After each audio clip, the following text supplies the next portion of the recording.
Hey guys, welcome to the Strength Collective podcast, where we talk about all things health and fitness related with a sprinkle of strength. My name's Tammy, and who's going next? Come on, Alex. So top left-hand side is Alex, bottom is Chris, and that gorgeous guy in the Rogue t-shirt, green t-shirt, is called Ben. So how's everybody doing and what's new with you guys? Who's going first? You're talking, mate. You go for it. You're talking. All right, I'll go. Yeah, not too bad. Just trying to keep things ticking over in lockdown, really. Just keeping it moving along. How's everyone else doing?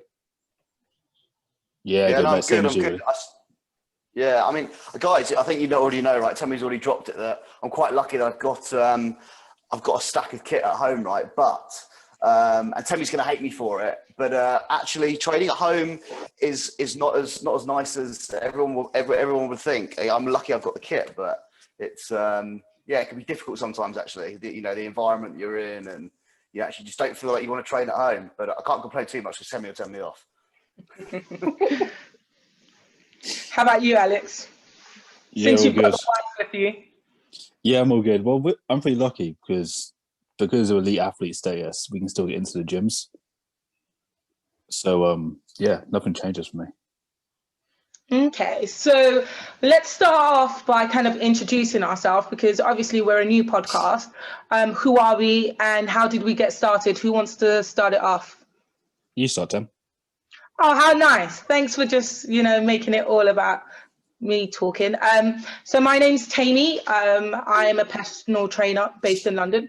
I've always been into sports, which you guys know. So I've kind of started off doing track, used to run at a national level, would get to the finals at the British trials all the time, but I was always the bridesmaid, never the bride. So I would come like 4th, 5th, 6th, 7th, 8th sometimes. But yeah, I never could get there. So it kind of got a bit frustrating. And then I kind of fell into rugby, started playing for Richmond, played for Harlequins, did a little dabble in bodybuilding, tried a little bit of CrossFit. Oh Lord, let's not talk about that. And because I couldn't compete at the top level in CrossFit, I was like, what's the point? Walked into Bethnal Green one day and I was like, I want to be a weightlifter. And Chris can testify, I have no mobility or range of movement at all. So the head coach there was like, hell no, this is not the sport for you. And then my coach now, Martin, was like, have you ever thought about powerlifting? And I was like, what's powerlifting? And pretty much the rest is history. We came, I can't even remember where we came in our first British, but second British, we came first. And then my third one, we retained our title. Currently the British and European deadlift record holder. So that's pretty much me. Who's going next? I guess I'll go next. So I'm Chris. I'm a weightlifting coach. I'm also based in London. I started off actually pretty similarly to Temi and Alex. I started off in rugby, started training because of that. I went through uni and I think I was one of the only people who really actually looked at what I was supposed to be doing in training. So while everyone else was still doing like bodybuilder bro splits, I was actually looking into how to do stuff like plyometrics, mobility, and actual like strength conditioning stuff. So I ended up sort of coaching my friends there. And then as I came out of uni, I slowly went from rugby, and then it was rugby and weightlifting, then it was rugby, weightlifting and coaching, and then it slowly transferred over to just pretty much just the weightlifting side of things. And that transfer happened like quite gradually. If I remember, I think Alex, around the time I met you at uni, I think I must have been like still playing rugby pretty much as the focus, but we both started dabbling in like powerlifting, weightlifting stuff. And then Tammy, by the time I met you, I think that was when I'd just stopped. And I think that was our common point because we'd both done rugby before and played in like a bunch of similar places. But that's kind of how I got started. Sweet, Alex? Go on, Alex. Okay, sweet. So as Chris just alluded to, I got a background in rugby as well. From playing in New Zealand, went to Texas, played a little bit in UK as well. My transition from rugby to coaching was more of I enjoyed the training more than the actual playing. And yeah, I know, right? Isn't it weird? I mean, it's like the structure of training. I think that's what it is. I'm just really, really geeky and just love like running the passings. It didn't help that I made transition from wing to prop. So it got considerably less fun. But did you know that, Chris? I don't know if you knew that. Like, That's a bit of a weird. No, I do remember that. I remember I remember there was like a dark spot where we both left uni. I hadn't heard from you for probably 18 months. But I remember you messaged me randomly talking about some strength and conditioning stuff, and you just said, "Oh yeah, I'm playing prop now," and I was literally just like, "What? But how?" yeah. So I stopped playing rugby for a while, and then I went back to play with Guernsey. Yeah, that's like what, National 2, I think now. And they didn't have any props. Like all the props were injured, so I was like, "Nah, fuck it, just try it." Ended up doing that. First match against Cornish Pirates, got picked up by Pirates, and then had the prop, and it was shit. So yeah, that's probably why I transitioned into coaching. Now I'm working at CrossFit London, doing powerlifting there, doing online stuff. That's basically me. Yeah, that's it. That's all I got, guys. Hey guys, so I'm Ben. So I currently don't work in the fitness industry, but have been involved, and I've got sort of long-term goals to get back into it permanently. So currently in the corporate environment, but I think, ever long I can remember, I've been involved with, sport, fitness, strength, and the roots, like the rest of the guys, lay in rugby. So played fairly high level throughout school. Actually from a very early age, I sort of could coach and play. So played for the local rugby club, played for school, and coached one of the local rugby clubs as well. Moving on into university, I then coached Oxford Brookes University ladies side, and actually coached the Oxford University Blues side for plyometrics, which is actually really, really interesting. And that's when I really started to develop the real interest in the coaching side of it. And I played for myself at Oxford City. Moving through university, I then joined the army, where clearly health, fitness, and that whole sort of lifestyle was a given, really. So throughout the years, I've never really focused on one sport until now. I suppose we'll sort of touch on that in a minute.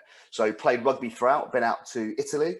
And I think my one sort of guiding moment of the army when I was like, I'm never really going to be amazing at rugby, was when somehow we ended up playing Benetton Treviso, and we got absolutely smashed. It was only the Fijians on the team that really sort of held us together, has taken absolute stonking. So went through the army, lots of sort of long distance running, lots of very high distance sort of mountaineering type activity, and picked up an injury, funny enough, playing rugby towards my end of my career, and then left the army, which is then sort of alludes me how I got onto powerlifting. So left the army, got into the corporate environment, and something was missing. And it turns out is that competitive nature of sports. So I just sort of had left the army, left it all behind me, and realized I was missing something. So funnily enough, started going to the gym, where I met my current better half, and I have to say that. Probably benches most gym bros in the gym, and she's like, "Well, give powerlifting a go. Like you've got the legs from playing rugby," and haven't really looked back from there. So I've got the coaching sort of background in rugby. Now trying to be as good as I can be within the powerlifting world, and here we are today. And it's powerlifting that really led me to meet Temi and the rest of you guys. Nice. Okay. And in regards to kind of COVID, how are you guys dealing with, gyms being locked and things like that and closed? Well, Alex, you don't have a problem there, but how's everybody else dealing with it? It's difficult. It's like I've got a setup where I can train at home, and like Ben's saying, it's one of those things where you're grateful to have the kit, but sometimes it's hard to make yourself go and do it. I think it's also quite difficult when you've trained with lots of other people who are going towards the same thing, and then knowing that you can't is really difficult. And just from a work standpoint, I'm quite lucky in that most of my stuff's online, but then not having that in-person element is very, very it makes it very, very difficult when it was like there before, because it's quite weird when it doesn't, like, we don't know when it's going to come back, like for good. Like you're always kind of like, oh, it might be next week, or it might be next month, or it could be in a few weeks, or it can be in a few months. So it's just the waiting that's killing me, really. Yeah, and I think what's really interesting, clearly from a professional point of view, it's not affecting me, but what I have noticed, and Chris, like you've got the kid at home, but I think what I've really noticed is the motivation elements to be able to go and train. Like actually, when I come home from work, I come in the flat, and the last thing you want to do is actually pick up a barbell and train. And that sounds really weird, having access to the kit, but the motivation once you get in the gym, the environment, the other people that are around you, to get on and get the work done, actually has reminded me that there's such more of a mental aspect to it than just getting to the gym and getting the work done sometimes. Again, can't complain to me, but you know, it's been harder than I thought it would be. Yeah, no, for me, well, I haven't trained now in 3 weeks and I'm starting to find it really difficult. So I've been talking to a few different people to see how I can network to go and train at their facility, because, you know, a lot of people have home like setups. So I've managed to talk to 2 people. So next week I'll be doing like 2 days there and 2 days there, just so I can do some training. Do you think the gyms are going to be opening anytime soon? I reckon it will. I think we'll get 3 or 4 weeks from November, December 2nd, whatever happens to be, and then we'll get over to Christmas. I think I'll probably push it off to New Year, because the reality is people aren't going to be controlled over the Christmas period anyway. Like, there's no way they can enforce that. People are just going to ignore it. So I think they'll see how that goes. If it doesn't see a elevation in cases, they'll probably be like, nah, it's okay. And if we do see a spike in cases, they'll probably shut everything again. Yeah, there's been some rumours, and there's a few articles cutting around the last couple of days about, you know, the overwhelming evidence and the lack of transmission rates in gyms. And actually, even if we move back to a tiered system, how gyms are highly likely to be excluded from that. And I know there's some, you know, good people that everyone I think knows on this call have been sort of instrumental in getting that into Parliament. I'd really like to think that that is the case moving forward. I mean, I think the evidence I saw sort of put the side by side of, you know, supermarkets versus gyms, and actually the worst place you can go to is the supermarket. You know, the health, the mental health, the physical aspects too. I think the evidence is there to keep gyms open. I suppose only time will tell, but yeah, I think you're right, Alex. I'd have to agree with that. I think with it all going into Parliament on Monday and all those signatures, I and absolutely lost people audio. from and then people going from like small.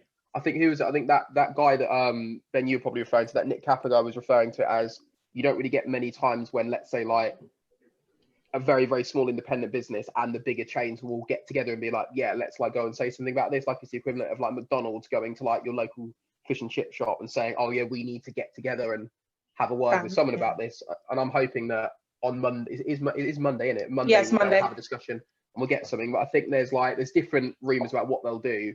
But I think the transmission rates they're spotty at best as well, man. I mean, if you look at the criteria, like if any of you have seen the criteria for how they decide on COVID cases in gyms, it's not like, oh, you probably definitely got it in the gym looking at when you showed symptoms. It's like, if within this like month window you visited this place, you should list it. So it's like you could have gone like to the gym yesterday by yourself, then gone to holiday in Spain, gone for a party, come back, said, oh, I've got COVID, and then it has to be listed. So I'd suspect that even that transmission rate they list is quite high, to be honest. So I'm hoping that it's going to be open. And did you guys see that whole zone gym being fined?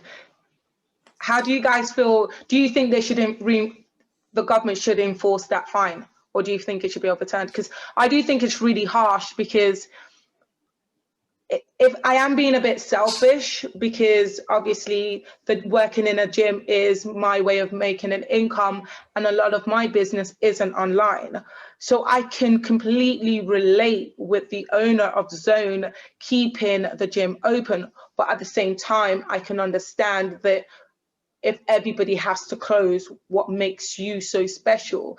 And why do you feel you have to, take this stance? And if you do take this stance, you did know what the consequences would be. Do you guys know what I'm talking about with the whole zone? Yeah, so I think at the moment his fines are up at £77,000, I think. Now, I don't wish anyone to lose their business over what has happened. Sorry, 1 second. If anybody's not sure what we're talking about, the Zone is a gym that is in Wood Green in London that has been fined approximately 67,000 for refusing to close. Sorry about that, Ben. No. So I think for me, what you don't want is the entire industry to be decimated because of maybe a selfish act by an individual. Everyone else is closed. They've been working really hard through official channels to stay open. And what you don't want to be seen is, an outlier, a number of outliers ruin that for the majority. But on the flip side, you also need that activist type role in order to really put it out there. Should the fine stand? I'd like to think not.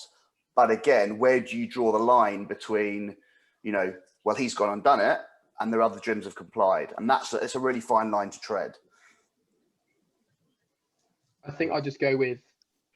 I think it's difficult because why is it that gym is so special? I think it's the same as I'm almost certain that the guy who runs Zone Gym, and I can never remember his name, and the Nick guy who has the gym Bodytech in Liverpool, I'm fairly sure they're both financially stable enough where they could have afforded to keep their gyms closed, and those fines, if they can get some of them reduced, they might be able to pay them. And I think that if those people don't stand up and say, we're going to make a point of staying open so that more publicity comes to this cause, and you don't get more people doing it. If one small gym that literally is living week to week stays open, gets a fine, they shut down, it's just they've just been martyred, really. But if you get a bunch of big chains like that, well, I say big chains, stronger independent businesses stand up, then you can't really ignore it. There's a guy that I actually used to go to that gym, Gaines in Bedford, who's tried to keep both of his chains open, made a big deal about it, got on ITV and BBC, so did Nick, so did the Zone Gym. And because of it, that's probably why it's got as much publicity as it has. So it's helped to push the case a little bit more. And especially when the transmission rates are low, it's quite hard for anyone to then come in and be like, oh, but you're hurting people by staying open. It's but the science kind of shows that we're not. So it's it's more civil disobedience, I would say, than it is actual crime. And I would hope that the fines don't stand. I think a lot of them have been taken back already. I think they got told to at least stop giving out 10 grand maximum fines because too many of them could be contested, just because they just don't know what they were giving them for. And have you guys seen the fact that they've got a GoFundMe to help with their fines? So, at the end of the day, if the fine does stand, I do think, we all should do our part and try and help donate to their GoFundMe and keep them going on that way. What I found really interesting about this whole situation is, the couple that got arrested for not walking fast enough. Right? Yeah, there was a couple that were walking away from the police, and for me, it literally got me frustrated because I saw the police walking towards the gentleman who was walking away, but they were not walking away fast enough. And the police looked extremely intimidating. There was about 6 or 7 of them walking towards this gentleman, and they could not get him down. And I thought to myself, you guys do not understand how pathetic you look, because you came towards this guy as an aggressor, but yet you could not pin this guy down to the floor, and then they arrested his wife after. Have you guys seen that video, and what's your viewpoint on it? Yeah, no, I've seen it. Did any of you other guys see it? Yeah, I know which one you mean now, with where they're walking away and he's kind of almost looking over his shoulder what they're doing, and then they just tackle him. Yeah. So I think, do you know what? I have to say it's the video in itself shows, I think, poor discipline. It does. There was a large group of people. They seemed to pick out this one particular guy. He was larger. He was in a tracksuit. He was videoing.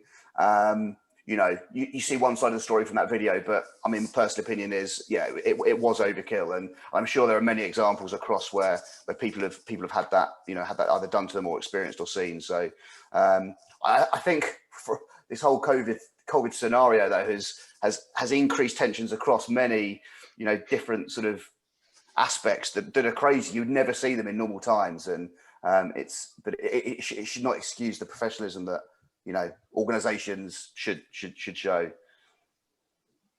Yeah, I think with the police in those situations as well, it's from what little interaction I've had to have with the police myself, I've always felt like there was an effort to try and escalate things when it's just a simple thing like a flat tire that I didn't realize I had. I got the feeling of it was there was an escalation effect there, as opposed to them trying to be like, no, it's all fine, we'll just get this sorted. And that very much looked like, instead of them being like, come on mate, just keep walking, we're just doing our job, just keep walking, go on, just keep going that way, just go back to your car, wherever he was going. There was almost an effort to be like, okay, when can I get him? When can I go at him? And that's just what it felt like. And it does just look a bit sloppy.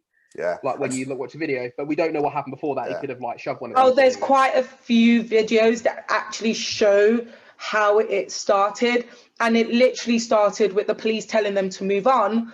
So they started moving on, but they weren't moving on fast enough for them. That's just not great. So in terms, yeah, sorry, no, go on, Ben. I was just going to say one thing. I think, you know, for me, it's not in the spirit of, like, you know, they always give their harp on community policing, right? And I think there are bigger issues out there.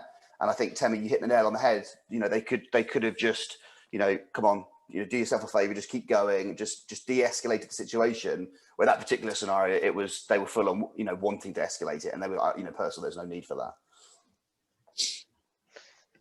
So in regards to us as weightlifters, as powerlifters, as strength-based athletes, how do you guys feel we're going to move on with competitions? Do you guys see competitions happening anytime soon? Because the one that I was meant to do, which is the White Lights Media, I was super excited to do that, just to give me something to kind of work towards. Obviously has been cancelled.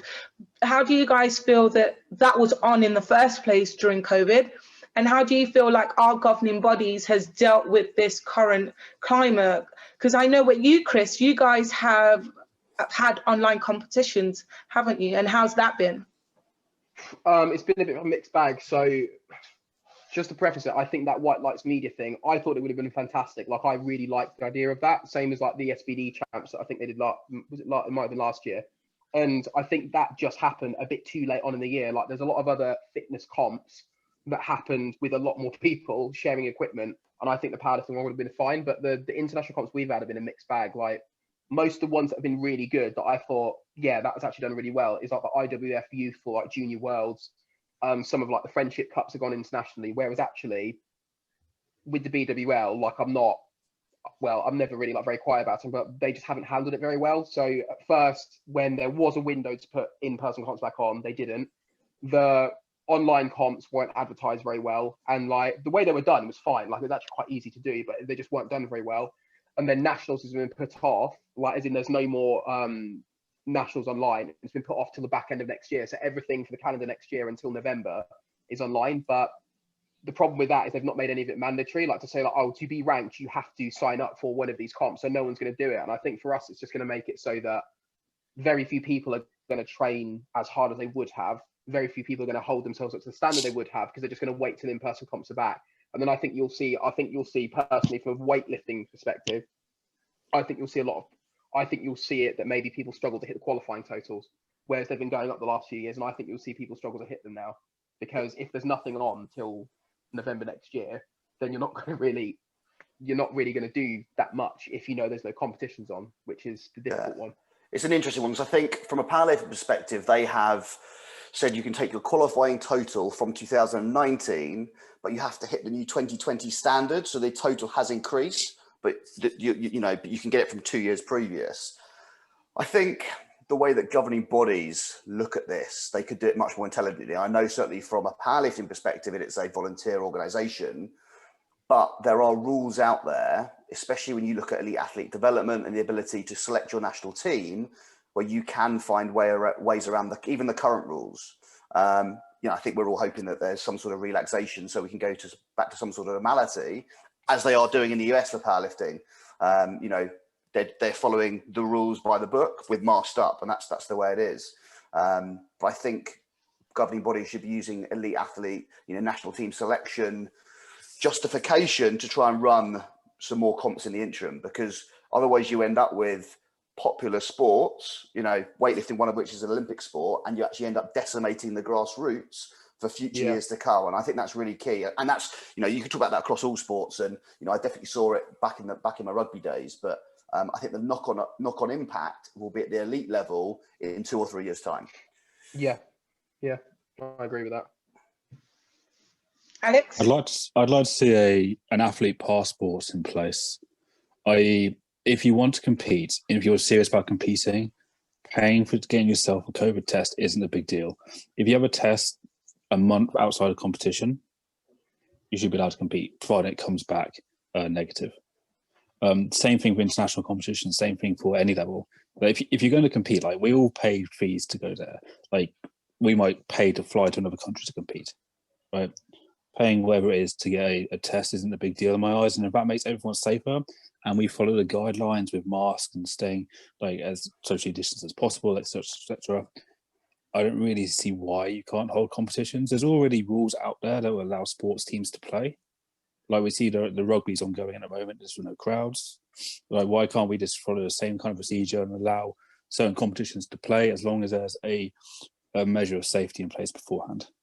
Well, even I think pro boxing, that's what they do. Like what you're saying in the passport, I think they have one of the like a boxing SSC guy. I remember he was saying about it. Like they just have to have, they basically have a 12-day period to get a COVID test and get in the bubble. So like you could get there 2 days before the fight, or you get there 12 days before. But if you've got like you're saying, if a month before you've tested negative, and then let's say like you train at home, or you can train fairly isolated and get to the comp, then it's like, well, that's I don't think it's a big deal. It's as safe as you can make it. And you'd also reason that if you're at a higher level of sport, like the higher you getting COVID is probably not going to really affect you that badly. Like when you look at the elite athletes who've actually had it, was it like Cristiano Ronaldo? Pretty sure not LeBron James, another NFL player's had it, and they both basically got a headache for a day and then they were fine. So like if you do get it in that window, it's like you're not really going to be at that much of a risk to yourself or the other athlete that you're competing against, because you'll both be of a lower risk. I mean, I'm not so worried about the athletes as their families. So I don't know if I take it that far, but you can't limit things just because you're scared or just because there's a potential risk, because then you'd never leave the house, right? Like, can you cross the road? Yeah. It's an interesting point, because at some point, right, everyone is a grown adult and you take responsibility for yourself and your actions. Yeah. And, we're not talking about here about, I mean, don't be wrong, Temi, you've got a few pretty strong Masters 4 athletes down at Bethnal Green, but you know what I mean? There's an element where you've got to look after yourself and make your own decisions. And if you don't want to go to one of these environments, don't complain about someone else running it for those who do want to be there.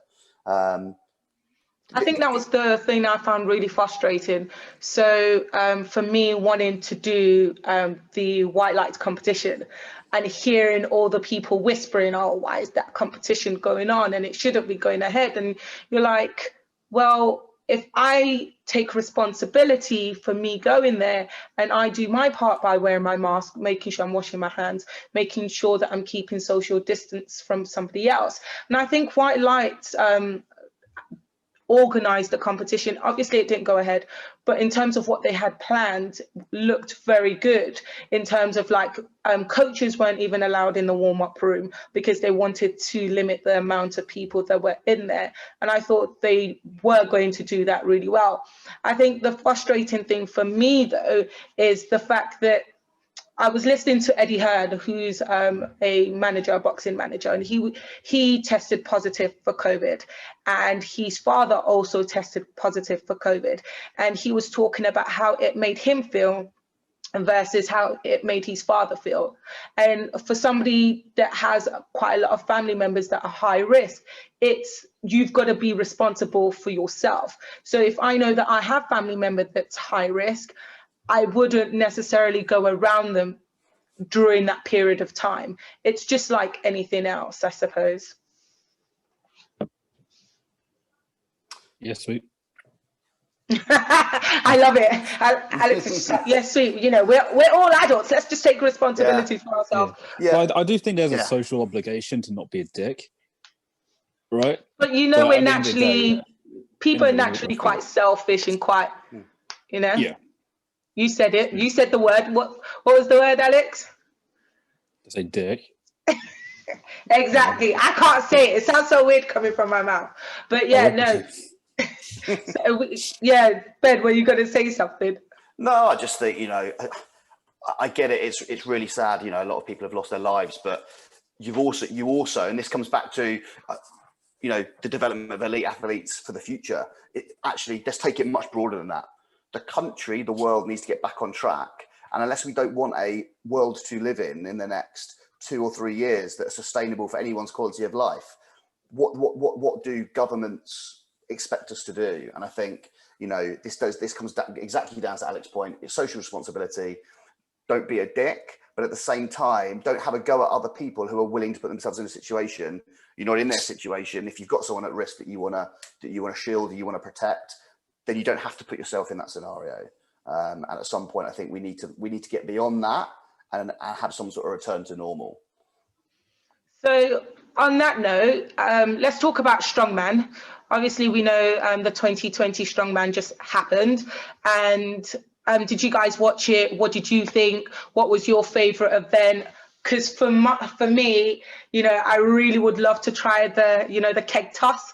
I really would love, because I think I'd be good at it. I think I'd be great at strong woman. And I think I was a bit disappointed that Thor wasn't there, but let's throw it out to you guys. What did you guys think? I want to get Alex's opinion, right? Because I know he's strong into this. Yeah. The 18-inch deadlift they do, right? So I'll keep the guy that I probably pronounced his name totally wrong. Oleski, The young lad, right? Yeah.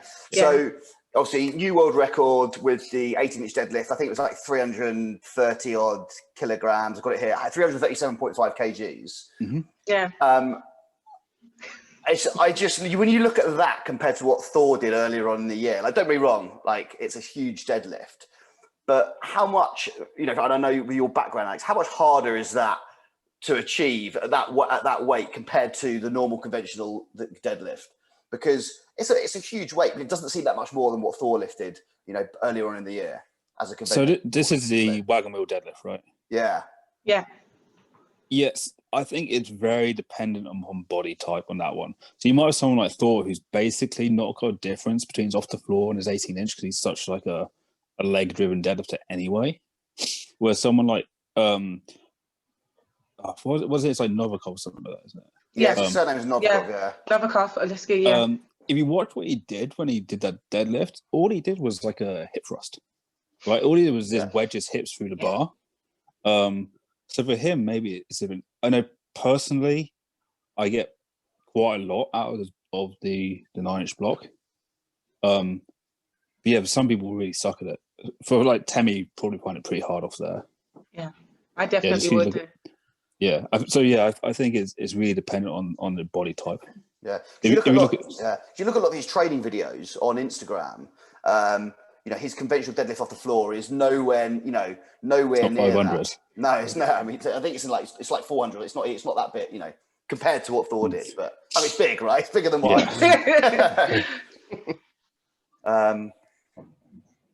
Yeah, I just suggest he's got super strong hips because once you got the straps on, like, you're tied to the bar anyway.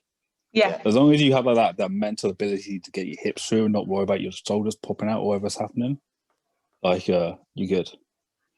Do we want to talk about Luke Richardson as well, right? Well, no, before we get to Luke, obviously we had 3 great British athletes there. I know we all want to talk about Luke, and I don't want to say, and I don't want to put it out there because, you know, like, it'll end up coming back to me because I'm the one that's extremely opinionated. Luke is special, but I'm like, it was his first attempt. Luke is 23 years old?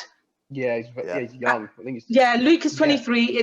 He's new to strongman, but with Oleski, how do we pronounce his name? Does anybody actually know how to pronounce it? Or is it Alexi? Alexi Novit. Oleski. Yeah, he's 24.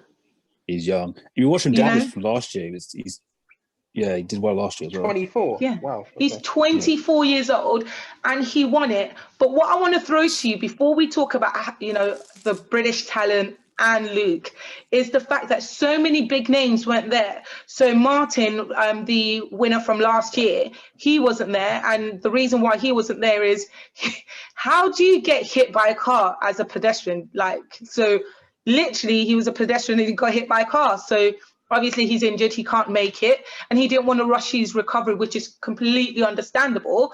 But he wasn't there. Thor's doing a boxing match. Like, there's so many big names that weren't there. Do you think if they were there, he would have got the results that he got? I think just throwing it out there for you, Alex. I think it's a really good point. That if you look at the list of people who weren't there, there's some pretty strong contenders. I don't want to take away from winning the competition because just to be there, it just means you're like exceptional anyway. I don't think he'd have won it if the full roster was there. If I'm honest, I think it's a bit different as well because like Thor was not there by choice. So it's not like you've missed out where it's like a magical year where like when Bill Kazmaier got just ejected from it and wasn't allowed, and then a few other people were injured. So then you kind of jump in and nick it. It's just if that's the strongest competitive field that wants to show up, then that's the strongest field available at the time. So I think it's hard to take it away from them in this stage. Because so many people also couldn't come because of COVID. Like a lot of the Australians couldn't get out of the country. A few countries couldn't get, athletes couldn't get visas to leave their country and things like that. So for me, it was interesting to see, because last year, obviously, he did great, but he didn't do anywhere near as good as he did this year. But I would have loved to see Martin and Thor and see what they would have done. I remember from my athletics days, my coach always would say, it doesn't matter who turns up, as long as you win on the day, that's all that matters. So, you know, he's got that title around his neck. But from a British perspective, I remember the British champs, it was won by Adam, Tom, and then Luke came third. This time round, obviously we know Luke won the Europeans. Do you feel like it's taken too much out of his body and that's why he performed the way he did at Worlds? So there was an event that he sucked at. This sounds really bad because I obviously wouldn't even be able to hold it. But there's a Pillars of Hercules one, right? He had a really poor time. And we look at like grip as an indicator of fatigue, like not being able to hold on to something for any length of time. I mean, that might suggest that he's not feeling great. But I think I'd probably go down that route if I had to guess about it. Yeah. Yeah, I mean, it's interesting looking at the Hercules hold. The top three were. I mean, he was a good 15 seconds off the top three. But I think what's interesting with Oleski obviously winning it, that when you looked at the roundups, and I haven't seen the full videos or the full footage because what I haven't found it, and obviously it's not getting released till sort of Christmas time. But but obviously you can see some stuff online. I think what's really interesting from reading the reviews is that in the actual sort of day 1, day 2, day 3, so before like the finals as they call it, he was well ahead, and actually he was ahead. Yeah. And by the time it came to finals day, actually he sort of plateaued out, and it was quite a well fought battle. And quite often, you know, you get into that finals day, and there's a big battle between 1, 2, maybe 3. But actually, it was a lot better, and you know, maybe that's an indicator of, as you say, the big names not showing up. But Liski finished on 47, and then Tom finished on 43.5. So there is that kind of gap between first and second. Yeah. So I think as well. Sorry, I was just going to say, I think this year does represent quite a big shift though, because even if you look at someone, one of the old guard, basically like Brian Shaw, Jeff Kawan and stuff. Like even though Jeff Kawan he's been around for ages and he is in the top 3 in the world. You look at Brian Shaw coming 5th or 6th, whatever it is. That to me that might be like it's 5th. 5th is it? Like to me that might say these top dogs who have been around for a while and have won multiple titles, they might be like stepping off the pace a little bit. I mean, we know Harold Bjornsson just has better things to do with the time right now. Like, how much more money is he going to make in a boxing match? Well, they've already said, right? So it's millions, right? Yeah. Like, and how much? What do you guys think about? What do you think about Thor retiring then? He's been retired for years. Yeah. He's been retired since he did Game of Thrones. Yeah. I mean, let's be realistic. Like, he's a global figure in more than just strongman. And is he retired? He'll probably come back. Well, he says he's retiring. His little baby is like 6? I don't know, 6 weeks old or something like that. As you know, as Alex said, he's got bigger things on his mind. Will we see him back in 2 years' time? You know, big comeback and win it again? Who knows? He's got the age, he's got the capability on his side. But is he retired? I don't think so. But yeah, I think he's kind of a bit like Chris Eubank or like Deion Sanders. Like they're kind of like businessmen and like personalities that happen to do with sport, because it's like that's what's gonna do it for me. I think as soon as he did Game of Thrones, you're right, you could kind of see him you could see he's going to shift away from strongman, and that deadlift was probably just kind of like the parting gift for it. I would have said he was more like Bolt. Yeah, that's not a bad shout actually. You know, I think if Eddie comes back, then he'll come back to compete against him. But I think if that doesn't happen, I think I don't think you'll see him back properly. Actually, let's talk about that rivalry. Do you think it's an actual rivalry, or do you think it's played up? Both. Played up. Yeah, Both. I kind of feel, because you have to have that respect for each other, and if they spend that much time together, they've got to obviously like each other to a certain degrry. So Did yeah. you see the behind the scenes videos when obviously Thor accused Eddie of cheating when he won it? There's some really good online videos, and obviously they go on for 20, 30 minutes. But the bottom line is actually they don't paint Thor in a good light, and actually you see that Hollywood theatre side to him and his team come out that don't make him look good because of the way that he's like, there is no way that I can lose this. I am Thor. And it's, you go back for all the behind the scenes cameras, the different angles they didn't show on World's Strongest Man. And there's, there is no doubt. So I think I've got no doubt that fueled a little bit more of actual rivalry, but I've got to agree. Is it all for show? Is it all for show? 100%. Do you think it's K-Fab, the whole from like the wrestling side of things? K-Pop where you just stay in character all the time. Yeah, it's like that. Yeah. And they're not complaining, right? They've got a nice, couple of million. They're laughing to the bank. Exactly that, right? Yeah. So, I'm fair play to them. So in terms of, I love the fact that they've obviously got that rivalry and stuff like that. But do you think we have, in terms of powerlifting and in terms of weightlifting, do we have any rivalries like that? And do you think those rivalries can be beneficial because sometimes it makes the sport a little bit more fun? Yeah, everyone's thinking about that. Powerlifting. You've got. I suppose there's not the.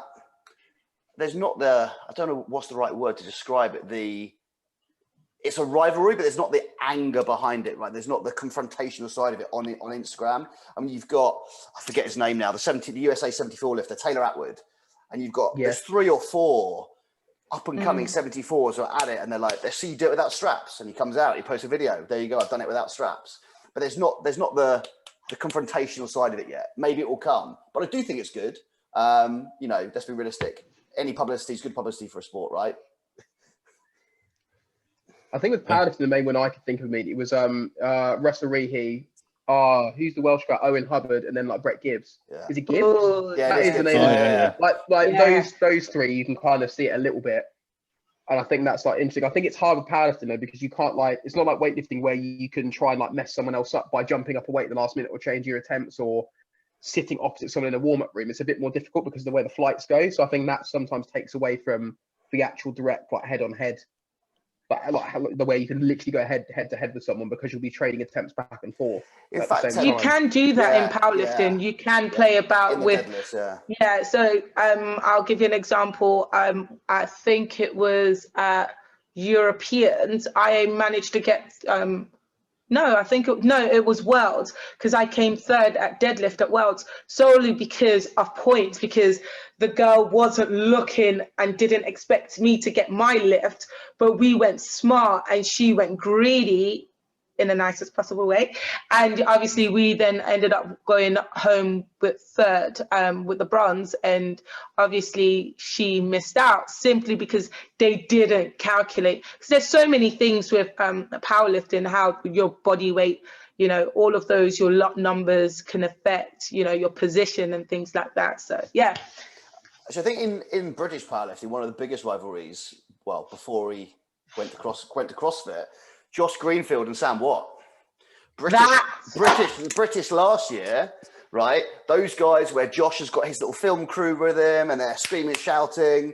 And okay, I mean, Sam Watt led the deadlift in the talking, right? I mean, let's not take it away. Josh's squat, 340 something, unbelievable. But Sam came out and let his deadlift do the talking at the end, right? And obviously ended up beating Josh. But that is probably the most confrontational, Josh moves gyms. And what I love about Josh is Josh does not care. He shows when he's pissed. You could literally see it on his face. He was fuming. Yeah. That's probably the closest you've got. That's probably the closest we've got. Yeah. On another note, what do we think about the weight class changes in terms of powerlifting for women in the IPF? And I know this is going to affect Yeah. Oh yeah, the Yeah. weight class has Oh. changed again. This is So, definitely yeah. Alex, do you Ben, do you want to talk about it? Because I know this really affects Moa. So Yeah, yeah. so what they've done is the men's weight classes have stayed as they are. It's a change to the females only. So it used to go 63s, 72s, and then obviously 84s was the next one up. Well, they've changed it to add an additional weight class in for the females. What it does do is bring in line the number of weight classes, so that which the males and the females now matched. So what they've done is they have binned the 72s, and they've now got a 79s and a 76s. And there is a lot of talk, clearly, as there always would be with social media, about who's doing what, who's going down. Obviously, everyone knows Temmie's going to make a move, maybe not. No, but there's a lot of clearly, and especially with lockdown, there's a lot of talk of people using this opportunity to put on the muscle mass. And do they go up to the 69s? Do they stay in the 63s? And actually, the big talk is, what do the 72s do? Do the 72s come down to the 69s, or are they going to go up to the 84s? Because that's wrong, up to the 76s. Because the 76 class has then got to deal with, the 84s. Is there someone in the 84s coming down to 76s? So there's a lot more interchangeable factors now in the female weight classes. That's a savage cut, 86 to 74. Yeah. Like, unless you're a light 84, Yeah. that's a big drop. So yeah, so it was 70. So yeah, so the new categories are 73s, 69s, 76s, 84. But for me, I do think that the weight changes are needed, but I do feel that they needed something in between 84 and 84 plus, because that 84 plus, like, you can get some women that big, are wasn't it? Yeah. It's they need something there between like 84 plus to this, and then something above that, because I see some of the gaps between some of the 84 plus women, and some of them are so light and some of them are ridiculously heavy, and you just think that's not fair. They should have something there.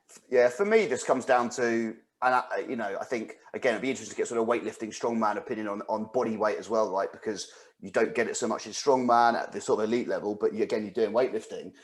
Whereas, in the men, the plus 120 guys, actually, they're all at like 150, 160 kgs, right? Because as a guy who's 6'6", why wouldn't you go that big, right? If you really want to be as good as you can be across the three lifts. I think what's interesting at a female point of view, again, it's taking a snapshot of the lifters that I know, it then comes down to health factors as well. It's like people getting big just to shift weight versus not considering the health aspects behind it. And that's a consideration. By putting a plus 100 kg class in for the females, is it the right thing to do? Do you keep it as it is, knowing that you're going to have some super light girls, and that's their choice? I don't know. But at some point, I think like the responsibility by the federation to say, at what point do you encourage people to go into that space? I don't know. Question mark. I'd like to see 96 for girls. I think that's like the sweet spot. I'd second that as well.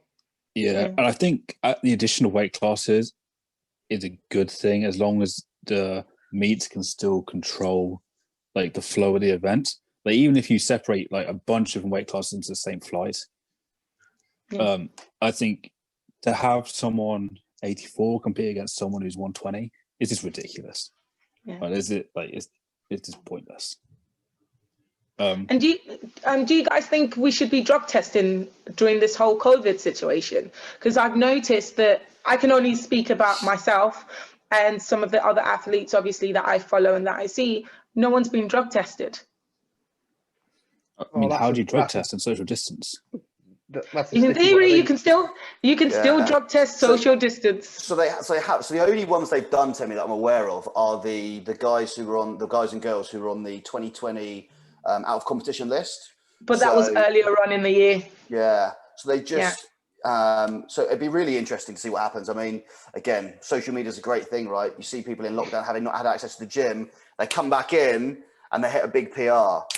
This is probably a whole podcast, right? On doping in sport. Like, if you're in a untested federation, I have no problem with doing whatever you want to do, but do not, in our case, Temmie, right? Do not come to the IPF And don't. If you want to do that, go somewhere else, and that's cool. But you know, again, the problem is who's paying for it.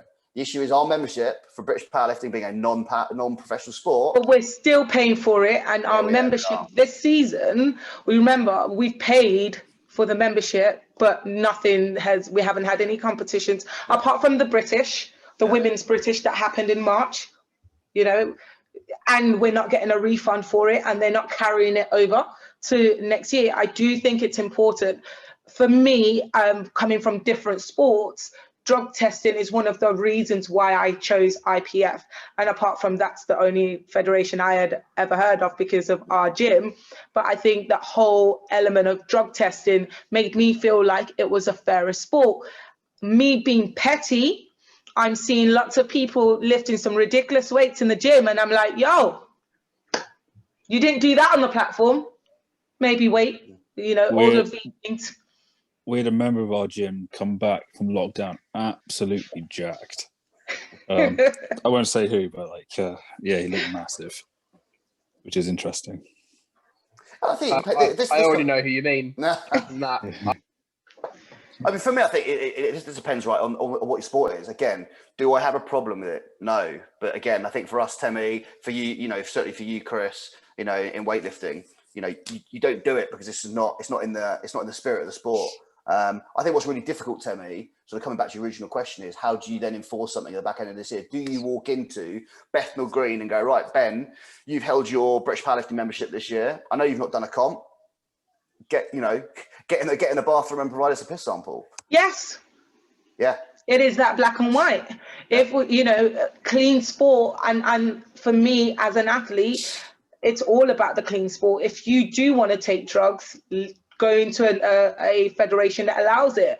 But I think it's important that out of competition and off season drug testing are done, and it's got to be done randomly. We know as athletes, majority of people aren't going to take drugs during competitions. They're going to take it out of season, and especially during this whole COVID situation. Maybe I'm a little bit more angry because I can't even train, you know, and I'm a little bit salty, but I just feel like, you know, I'm seeing certain females making some real gains, and I'm just like, is it clean gains? You know, it is what it is. And I think this is the whole essence of this podcast, is us just having that general conversation and, you know, saying things that we know other people are thinking about, and being okay with kind of sharing it with one another. So for me, it's like, I'm looking at, let's say, Jade, and, you know, Jade at British was squatting 160, and now Jade is squatting 200. And I'm like, oh, you know, that kind of thing. So for me, it's a bit like IPF, British powerlifting, do your job, drug test, or we shouldn't pay for drug testing then. Yeah. Yeah, it's interesting because there's obviously a lot of heat on Russell Ory, obviously out in the US. He smashed a huge total as an 83. I think it was this week or last week. I think it was this week, wasn't it? He did that. Yeah. What's really interesting about that is obviously because people have been like, you know, don't be wrong, obviously you guys all know him, right? Like he looks like a bodybuilder, but it's a powerlifter. For anyone that doesn't know him out there, but he was like, fine, I'm done with this. I think it wasn't Joey Flex, which is his coach. It was Tina Tenero, so Joey's wife, posted a thing off the USAPL website. Russell has been drug tested pretty much 3 or 4 times every year for the last 6 or 7 years. And I'm like, that is all the evidence you need. And I think, you know, I get why he's in the limelight a little bit more. Like he is the 83 superstar, and also he looks like he looks. But He's why an Adonis, man. Yeah, he is. And why can't British powerlifting replicate that? I think a lot of people don't consider as well. With him, he posts everything he does. So all of his training, you see it. So you see him handling monstrous weights every week. And like we know that when you have someone who lifts that much, their training weights aren't shit. Whereas like some of the stuff that people post online, especially from weightlifting, because we're a UCAD sport, there is literally someone who sits at UCAD in a room and they sit there and they look through Instagram and like posts and they look at performances, and if they see a suspicious one, you're on a list and you're getting tested more frequently at weirder times than everyone else to try and see if they can catch you out. So I don't think powerlifting has that. So he's going to post everything he does, and you might be surprised because you don't see anyone else hit those weights at that regularity. And I think with what Temi was saying as well, like there's more people than you realise who are able to sneak into their gyms, whether they work there or like a mate has a spare set of keys. Like just from having access to like a large group of clients, there's more people than you realise who are getting into gyms. So some people come out of lockdown and be like, oh look, I didn't lose any strength. It's like, it's literally because you were able to train the whole way through. So sometimes it's hard to tell. Was it drugs? Was it you just because you could train and you pretended you couldn't, or was it both? Did you have the perfect little lockdown sabbatical? Yeah.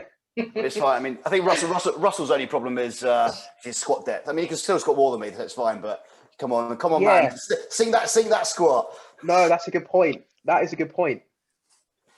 It is a bit dubious. It's fine. We can talk about it, right? So hold on. So if you're going to talk about Russell's depth, what do you think of Amanda Lawrence's depth then? Her squat's just not great to watch anyway. Don't love her squat. Yeah, but dude, she's moving some weight. She's moving some weight. She's competing tomorrow, isn't she? Yeah, it is. Yeah. So she's got competition. Really interesting. Any predictions? Does anybody want to put the predictions out there for a squat? Just for squat, bench, and deadlift. Okay. No. Squat. She squats than most. She's probably squatting more than all three of you. Okay, maybe. So she's squatting more than. I reckon she's got a 265 in her guaranteed. I don't think she's posted any, but she's got 265. Definitely. Bench. I'm not too familiar with her bench, but I would say deadlift. I mean, is she going to do a 265 dead again? I think 265 dead as well. Yeah, she's amazing. I do love watching her. You were going to say something, Alex? Yeah, her squat is actually a talking point in our household. Like it comes up fairly regularly whenever she pops it up on Instagram, and I don't know. Like my opinion on her squat is really like, dude, if she could squat and make it better, like make it more classically good, she would. Right, but at the moment, like you're saying, she's squatting more than like most of the guys on the podcast. Yeah. So fuck it works. Like, and she's getting away with it. She's getting white lights. Yeah. You go for it. Yeah. I do love watching her deadlift, though.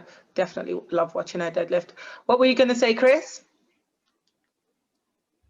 Oh, I can't remember that. I think I was literally just going to say I ended up watching in the first lockdown, watching a lot of like Russ's like vlogs because they just come up on like autoplay on YouTube, and he started wearing random crop tops. Yeah. And that just made me think: is the crop top to make it easier to see his depth? Is that why he's done that? So that it can be very clear, because like there's no mistake in the hip crease if it's all showing. Have you seen what Duffin does? Duffin wears that red band right off his hip, so you can check his depth. Is that what that's for? Oh, I thought that was a compression cuff. So I know he had that weird thing where he was just like compression cuffing all of his thighs at his knees because he was in such a bad way at one point. I thought. Because he was squatting like 900 every day or something. Yeah. Oh, mate. That's to check his depth. Oh, right. Well, that's pretty much it for the first ever Strength Collective podcast. I hope you guys enjoyed listening to us waffle. Please don't forget to follow us on YouTube and like on Instagram and spread the word. We are looking to be posting this podcast weekly. So if you have any talking points that you'd like us to talk about, please feel free to share it with us. See you guys later. Signing off. Bye, guys.